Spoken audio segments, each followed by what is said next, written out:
Bangladesh premier league বা BPL বাংলাদেশের একমাত্র ফ্র্যাঞ্চাইজিং টি-20 টুর্নামেন্ট এই বিপিএল।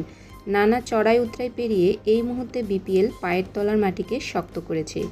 গেল আসরে বিপিএলের জন্য ছিল এটি একটি দারুণ সাফল্যের আসর। ভালো ভালো ক্রিকেটার এসেছিল এই আসরে।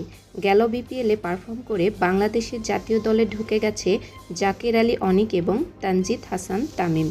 কিন্তু এই অসময়ে কেন বিপিএল নিয়ে আলোচনা শুরু হলো, এমনটা আপনি ভাবতেই পারেন। এই প্রশ্নের উত্তর খানিক পরেই পাবেন। শুরুর প্রায় এক যুগ পেরিয়ে বিপিএল একটি শক্ত অবস্থান পেলেও টুর্নামেন্টের শুরুটা এতটা মসৃণ ছিল না। শুরুর দিকে দুই আসরে ফ্র্যাঞ্চাইজিংগুলো ক্রিকেটারদেরকে টাকাও দেয়নি এবং এর কারণে বিপিএলকে কম আলোচনার শিকার হতে হয়নি। এমনকি বছর দুয়েক বন্ধও ছিল এই আসর।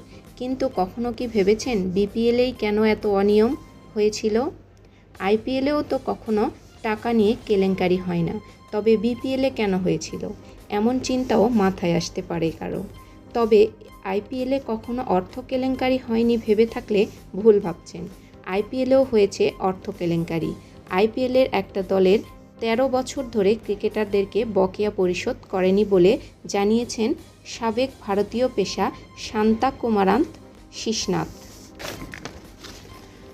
বর্তমান সময়ে যেমন 10 দল নিয়ে আয়োজিত হচ্ছে আইপিএল, একইভাবে 2011 সালেও 10 দলের আইপিএল অনুষ্ঠিত হয়েছিল।